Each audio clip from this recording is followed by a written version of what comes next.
Добрый день, меня зовут Шамаева Туяна, ученица 10 класса Писюшской средней общеобразовательной школы Булунского улуса. Тема моей исследовательской работы – рыболовная лексика в топонимии Булунского района.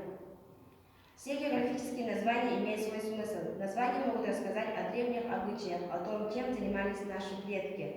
Из названий можно узнать, какова была природа в той или иной местности и какие рыбы обитают в реках, в озерах. А ведь за каждым словом стоят удивительные истории. Булунский улус относится к арктической группе улусов Республики Саха-Якутия. Через территорию улуса протекает Великая Сибирская река Лена. Это наш родной край, наша малая родина. Поэтому мы задались вопросом, а что стоит за географическими названиями рыболовных снастей? Нам очень захотелось узнать, что могут рассказать названия отдельных рыб нашего улуса. Рыболовство является основным видом хозяйства с наряду оленеводством. Потому достаточно многообразны литературные, диалектные и заимствованные названия рыб и термины, относящиеся к данному виду деятельности. Цель исследования – изучение рыболовной лексики в топонимике Булунского района. Предмет исследования – лингвистические особенности топонимов.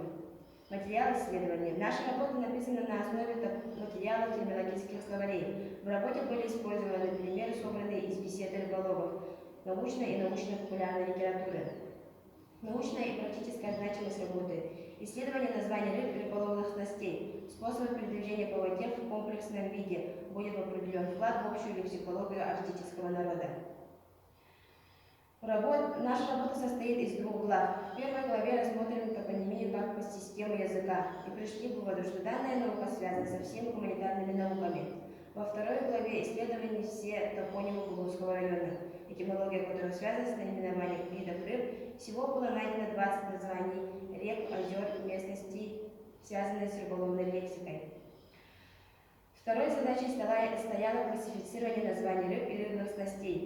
Третья наша задача – это с помощью беседы с рыболовами найти способ ловли рыбы на основе топонима Булунского района. Таким образом, культура рыболовства северных народов влияет тюрко-монгольский элемент со своеобразным составом лексики народа Саха. Во время исследования было найдено несколько названий рыб. Можем сделать вывод, что рыболовство как наиболее раннее хозяйство, занятие на северо-западе республики по данным географических названий, развито широко и повсеместно, независимо от масштаба и вида водного объекта. Некоторые названия рыб заимствованы языком Саха, и топонимы имеют формат языка Саха-Лах. В топонимическом пласте северо-запада зафиксировано несколько слов рыболовной лексики тюрко-монгольского происхождения. Они представляют общую и диалектную лексику языка Саха.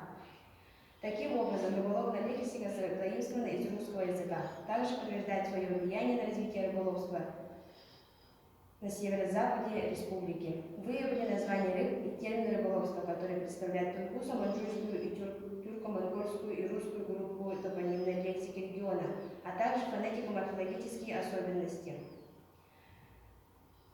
Формируется многоязычной рыболовной лексики. Спасибо за внимание.